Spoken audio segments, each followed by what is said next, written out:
सोनिया गांधी की, ರಾಹುಲ್ ಗಾಂಧಿ ಕಿ. ಬಂಧುಗಳೇ,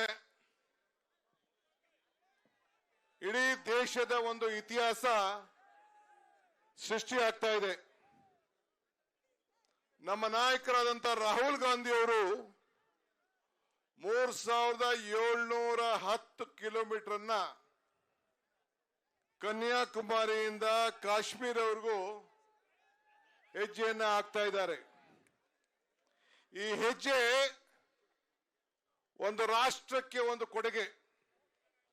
ನಿಮ್ಮ ಹೆಜ್ಜೆ ಅವರ ಜೊತೆಯಲ್ಲಿ ಅದೊಂದು ರಾಷ್ಟ್ರದ ಒಂದು ಇತಿಹಾಸ, ಅದೊಂದು ಕೊಡುಗೆ ಅನ್ನೋದನ್ನು ನಾನು ಈ ಸಂದರ್ಭದಲ್ಲಿ ಹೇಳಲಿಕ್ಕೆ ನಾನು ಬಯಸ್ತಾ ಇದ್ದೇನೆ. ವೇದಿಕೆ ಮೇಲೆ ಎಲ್ಲ ನಮ್ಮ ನಾಯಕರುಗಳಿದ್ದಾರೆ. ನಾನು ಯಾರ ಹೆಸರನ್ನು ತೆಗೆದುಕೊಳ್ಳೋಕೆ ಹೋಗುವುದಿಲ್ಲ. ಈಗಾಗಲೇ ಸ್ವಾಗತ ಮಾಡಿದಂತ ಎಲ್ಲ ನಮ್ಮ ಹರಿಪ್ರಸಾದ್ ಅವರು ಎಲ್ಲರ ಹೆಸರನ್ನ ತೆಗೆದುಕೊಂಡಿದ್ದಾರೆ. 5 ವಿಚಾರ. ಈ ದೇಶಕ್ಕೆ ಶಾಂತಿಯ ತೋಟ ನಿರ್ಮಾಣ ಮಾಡಬೇಕು, ಯುವಕರ ನಿರುದ್ಯೋಗವನ್ನ ಬಗೆಹರಿಸಬೇಕು, ರೈತರಿಗೆ ಸಮಾನತೆಯಾದಂತ ಆದಾಯವನ್ನ ವ್ಯಕ್ತಪಡಿಸಬೇಕು, ಏನು ಈ ರಾಜ್ಯದಲ್ಲಿ ಭ್ರಷ್ಟಾಚಾರ ಆಗ್ತಾ ಇದೆ ಆ ಭ್ರಷ್ಟಾಚಾರ ನಿರ್ಮೂಲ ಆಗಬೇಕು.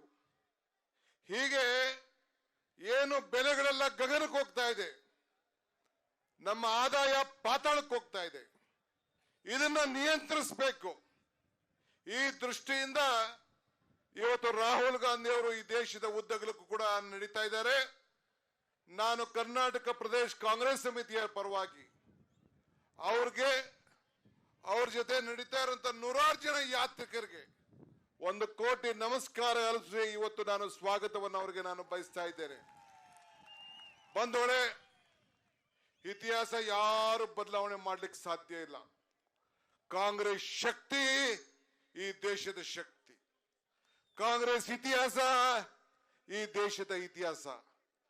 ಕಾಂಗ್ರೆಸ್ ಅಧಿಕಾರಕ್ಕೆ ಮಾತ್ರ ಯೋಚನೆ ಮಾಡ್ತಾ ಇಲ್ಲ, ಈ ಸಾಮಾನ್ಯ ಜನರ ಬದುಕಿನ ಬಗ್ಗೆ ಇವತ್ತು ಯೋಚನೆ ಮಾಡ್ತಾ ಇದ್ದಾರೆ. ನಮ್ಮ ನಾಯಕಿ ಶ್ರೀಮತಿ ಸೋನಿಯಾ ಗಾಂಧಿ ಅವರು ಕಾಂಗ್ರೆಸ್ ಪಕ್ಷದ ಅಧ್ಯಕ್ಷರು, 3 ಬಾರಿ ದೇಶದ ಪ್ರಧಾನಮಂತ್ರಿ ಆಗುವಂತ ಅವಕಾಶ ಇತ್ತು. ರಾಹುಲ್ ಗಾಂಧಿ ಅವರು 2 ಬಾರಿ ದೇಶದ ಪ್ರಧಾನಮಂತ್ರಿ ಆಗುವಂತ ಒಂದು ಅವಕಾಶ ಇತ್ತು. ಆದ್ರೆ ತ್ಯಾಗ ಮಾಡಿ ಇವತ್ತು ಅವರು ಒಬ್ಬ ಪಕ್ಷದ ಅಧ್ಯಕ್ಷರಾಗಿ ನಿಮ್ಮ ಜೊತೆ ಹೆಜ್ಜೆ ಆಗ್ತಾ ಇಲ್ಲ. ಒಂದು ನಿಮಿಷ ನಡಿಯಪ್ಪ ಕಡೆ. ನಿಮ್ಮ ಜೊತೆ ಹೆಜ್ಜೆ ಆಗ್ತಾ ಇಲ್ಲ. ಒಬ್ಬ ಕಾರ್ಯಕರ್ತನಂಗೆ, ಸಾಮಾನ್ಯ ಕಾರ್ಯಕರ್ತನಂಗೆ ಇವತ್ತು ಹೆಜ್ಜೆ ಹಾಕಿ ನಿಮ್ಮನ್ನೆಲ್ಲ ಒಟ್ಟಿಗೆ ತೆಗೆದುಕೊಂಡು ಹೋಗುವಂತ ಪ್ರಯತ್ನವನ್ನ ಮಾಡ್ತಾ ಇದ್ದಾರೆ.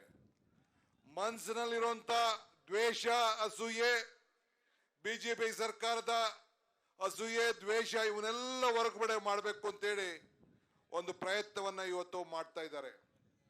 ಬಿಜೆಪಿಯವರು ಇವತ್ತು ಅನೇಕ ತಂತ್ರಗಳನ್ನ ನಮ್ಮನ್ನ ಹತ್ತಿಕ್ಕಲಿಕ್ಕೂ ಪ್ರಯತ್ನವನ್ನ ಮಾಡ್ತಾ ಇದ್ದಾರೆ. ರಾಹುಲ್ ಗಾಂಧಿ ಅವರನ್ನ ಹತ್ತಿಕ್ಕಲಿಕ್ಕೆ ಪ್ರಯತ್ನ ಮಾಡ್ತಾ ಇದ್ದಾರೆ, ಸೋನಿಯಾ ಗಾಂಧಿ ಅವರ ಹತ್ತಿಕ್ಕಲಿಕ್ಕೆ ಪ್ರಯತ್ನ ಮಾಡ್ತಾರೆ. ನಾವು ಯಾವುದಕ್ಕೂ ಎದುರುದಿಲ್ಲ. ನಿಮ್ಮ ರಕ್ಷಣೆ, ನಿಮ್ಮ ಬದುಕು, ನಿಮ್ಮ ಉದ್ಯೋಗ, ನಿಮ್ಮ ಬೆಲೆ ಏರಿಕೆ, ನಿಮ್ಮಲ್ಲಿ ಶಾಂತಿ, ರೈತನ ಬದುಕು, ಇದೇ ನಮಗೆ ಮುಖ್ಯ ಅನ್ನೋದನ್ನ ಈ ಸಂದರ್ಭದಲ್ಲಿ ಹೇಳಿ ಅವ್ರಿಗೆ ಸ್ವಾಗತಿಸಿ, ಈಗ ನಮ್ಮ ಶಾಸಕಾಂಗ ಪಕ್ಷದ ನಾಯಕರು ಮಾತಾಡಲಿಕ್ಕೆ ಅವಕಾಶವನ್ನು ಕೊಟ್ಟು ಆಮೇಲೆ ರಾಹುಲ್ ಗಾಂಧಿ ಅವರು ತಮ್ಮನ್ನು ಮಾತಾಡ್ತಾರೆ.